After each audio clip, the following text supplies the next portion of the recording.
Hello everyone, Jingles.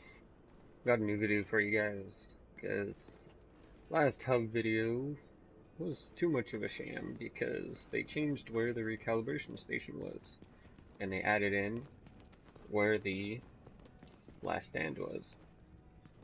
So,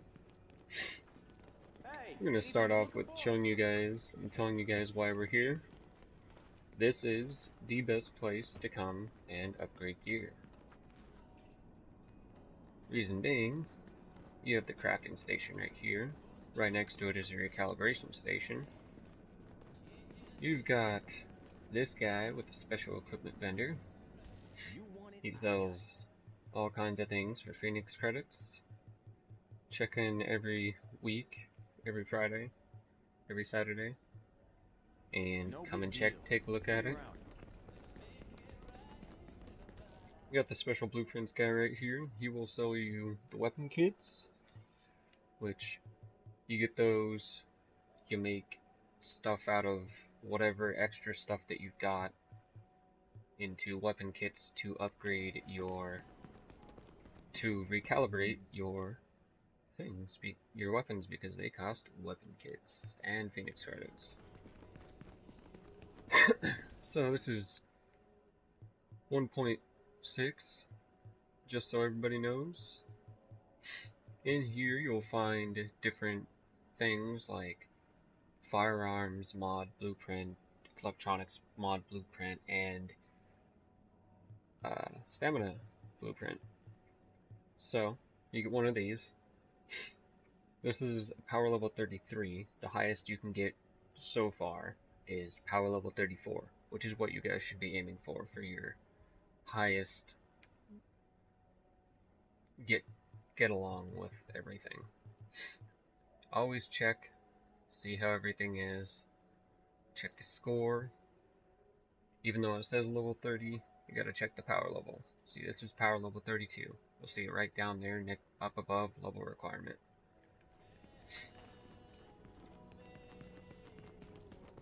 So, over here we've got stash. We've got your daily and weekly HVT officers. We got your survival mode. We've got the brand new last stand. Pretty fun. And then we've got down to the terminal where where the underground is. And then we've got a brand new guy here, premium vendor. As you can see, here's a little thing. I'm gonna read through this. You guys can read through it, and then I will click on got it.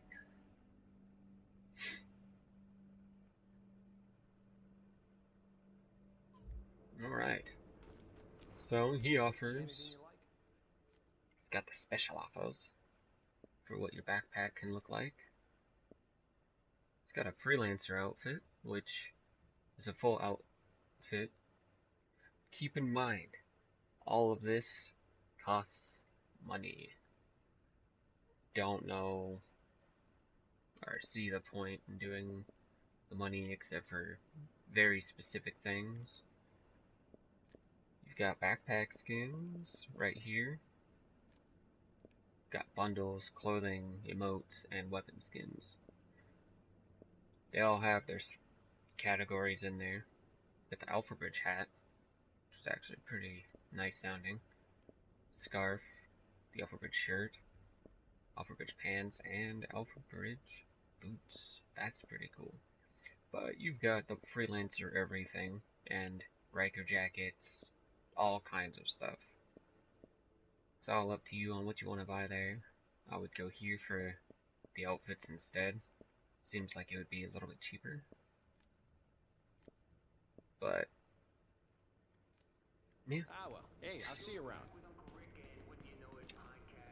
You got your matchmaking over here.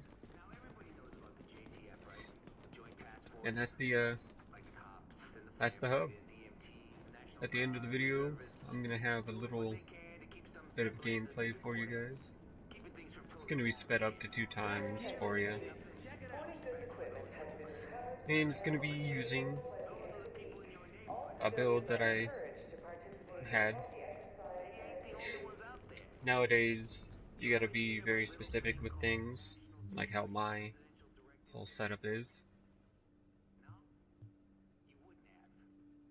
This is a pretty good build actually to be running in The Last Stand. You can go 1v1 against people.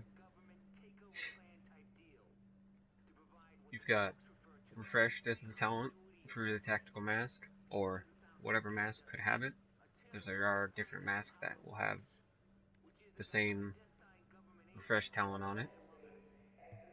You got the Savage Gloves.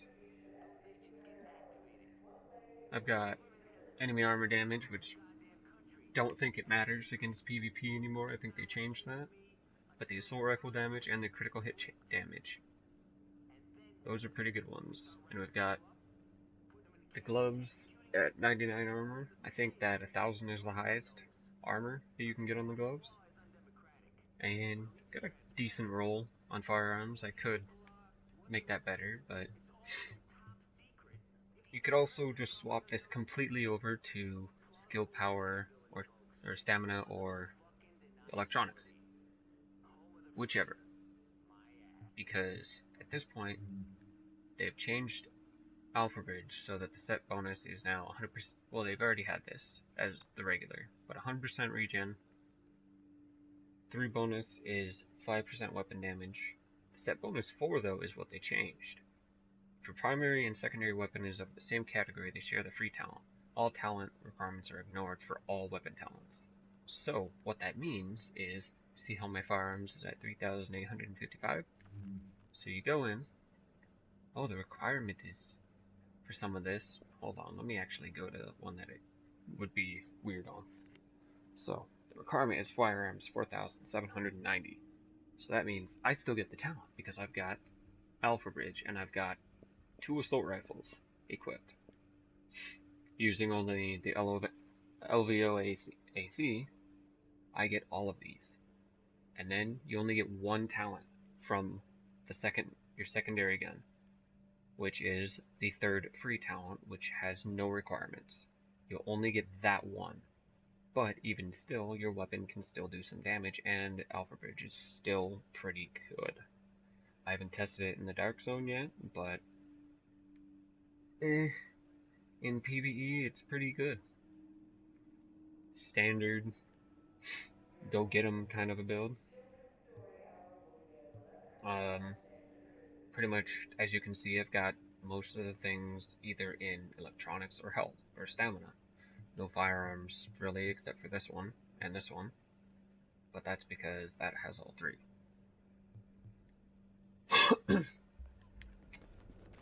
So other builds you'll want to make sure that you've got these 4 things so that you can start making them and get good rolls, maybe bad rolls.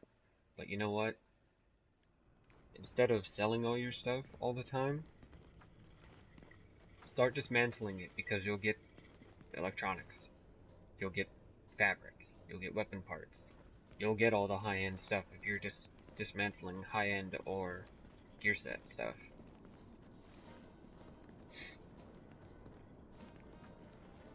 So, one other thing before you all go, as you've all noticed, if you've been playing since 1.6 released, your health pack does not give you a lot of healing. It does not at all. It gives you maybe 25% of a bar of one of your little segments. But that's why you start getting into skill power. That way, the stuff that you heal with, like this, will give you a lot of health. As you can see, this gives you a base of 33,000 and 149,000. This one gives you a base of 24,000 and 112,000. Overheal gives you quite a bit more than the rest of these. This being the highest and Defibrillator being the lowest as the base health. So you want to check all of that out.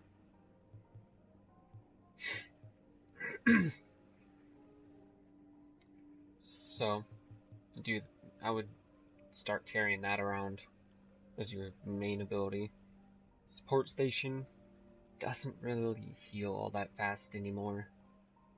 I mean, all I would get it for is for the life support, unless you are running a reclaimer build.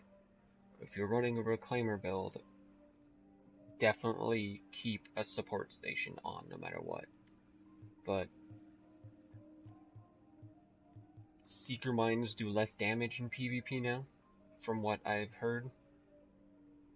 They do 70 or 40% less damage against players, from what I've heard. I haven't exactly tested it, except for in Last Stand. And in Last Stand, I've done pretty good. Another little helpful tip before we get out of here and let you guys go back to your gaming is Seeker Mines. For those of you that are gonna go for mostly a run and gun kind of scenario, if you're gonna do PvP or PvE even, I would do Airburst. If you are not going to be one of the builds that goes for having electronics, I would, because boom, you catch them on fire, they can't shoot, they can't do much of anything, really. And the screen gets really weird when you're on fire. Cluster is more of for what you electronics builders will want. It'll go into smaller targets. Yeah, the base damage is less, but if you think about it, that's the damage of each mine itself. Each mine itself. So say, let's see, I'd say at least 6 or 7 mines it turns into. So you multiply 5,346 by 7. Or wait, actually, it might have it already calculated out as the total. So, it does a little bit less damage.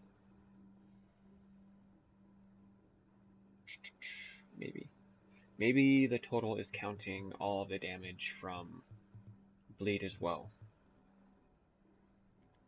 But anyway, yeah. Airburst for shooters, firearms builders, and stamina builders. For electronics builders, definitely go for the cluster.